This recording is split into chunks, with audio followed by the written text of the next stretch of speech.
সুপ্রিয় দর্শক, আসসালামু আলাইকুম। সবাইকে স্বাগত জানাচ্ছি। আমি পুষ্টিবিদ নাহিদা আহমেদ চলে এসেছি আপনাদের সামনে বরাবরের মতো পুষ্টি বিষয়ক পরামর্শ নিয়ে।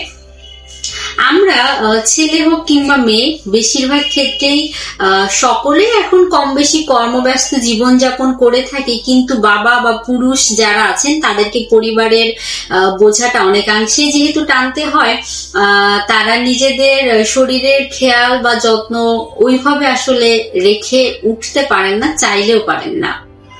কর্মব্যস্ত জীবনের মধ্য দিয়ে ছেলেদেরকেই দেখা যায় যে মেয়েরাও অনেকে কর্মব্যস্ত জীবন পার করে থাকেন, কিন্তু বেশিরভাগ ক্ষেত্রে বাংলাদেশের প্রেক্ষাপটে ছেলেদের কাঁধেই যেন পরিবারের ভারটা অনেকাংশে থাকে, সেজন্য তারা নিজেদের খেয়াল রাখার একেবারেই সুযোগ পান না।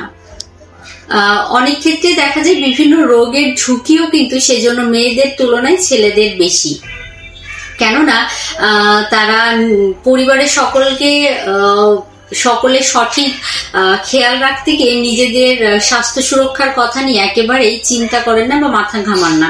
অনেক ক্ষেত্রেই কর্মজীবী ছেলেদের একটি খুব কমন সমস্যা যে দুর্বলতা।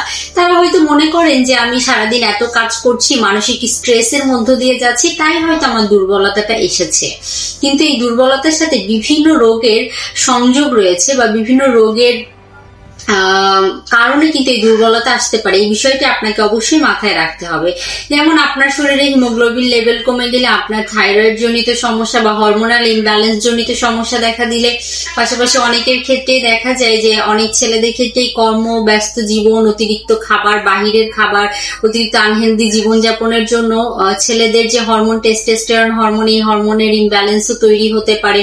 এছাড়াও শরীরে ভিটামিন ডি এর ডেফিসিয়েন্সি দেখা দিতে পারে, বিভিন্ন ধরনের ইলেকট্রোলাইট ইমব্যালেন্স হতে পারে বা আদার্স বিভিন্ন কমপ্লিকেসি দেখা দিতে পারে। এইসব কারণে কিন্তু তাদের দুর্বলতা আসতে পারে। এই দুর্বলতা থেকে আপনার পরবর্তীতে এই যে অতিরিক্ত ওজন বা দুর্বলতা জনিত কারণে অনেক সময় আপনার হার্ট ডিজিজ বা কার্ডিওভাস্কুলার ডিজিজ হওয়ার ঝুঁকি তৈরি হয়।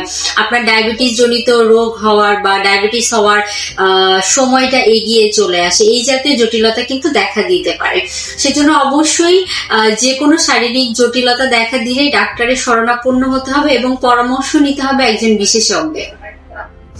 যদি আপনার শরীর প্রাথমিকভাবেই মনে হয় যে হঠাৎ করে দুর্বলতা আসছে বা দুর্বল মনে হচ্ছে, তাহলে কিন্তু খাদ্য তালিকাকেও অবশ্যই মডিফাই করতে হবে, কেননা আপনার শরীরে পুষ্টির যোগান দিয়ে থাকে খাদ্য। শরীরে সঠিক পুষ্টির অভাবে সেটি আপনার দুর্বলতার অন্যতম কারণ হয়ে দাঁড়াতে পারে। পর্যাপ্ত পরিমাণে যেমন কার্বোহাইড্রেট জাতীয় খাবার গ্রহণ করতে হবে, প্রোটিন জাতীয় খাবারের প্রতিও গুরুত্ব দিতে হবে, কেননা অনেকেই দেখা যায় বাঙালি যেহেতু ভাত প্রেমী, ভাত, রুটি, বিস্কিট, মুড়ি এই জাতীয় খাবারগুলো গ্রহণ করতে আমরা বেশি স্বাচ্ছন্দ্য বোধ করি। পাশাপাশি মাছ মাংস জাতীয় খাবার যেমন খেতে হবে, ফলমূল শাকসবজি জাতীয় খাবারও ঠিক সম পরিমাণে গুরুত্ব সহকারে দিতে হবে। অর্থাৎ carbohydrate, protein, fat, vitamin, minerals, পানি, পুষ্টির যে 6টি উপাদান আছে, 6টি উপাদানকেই প্রাধান্য দিয়েই আপনার খাদ্য তালিকাকে সাজিয়ে নিতে হবে। আর অবশ্যই আপনার যদি যে ডিজিজগুলোর কথা বললাম, অতিরিক্ত দুর্বলতা বা অতিরিক্ত খারাপ লাগা কাজ করে থাকে, অবশ্যই বিশেষজ্ঞ ডাক্তারের আন্ডারে আপনি কনসালটেন্সি নিয়ে তার অনুযায়ী চিকিৎসা গ্রহণ করার চেষ্টা করবেন। ধন্যবাদ।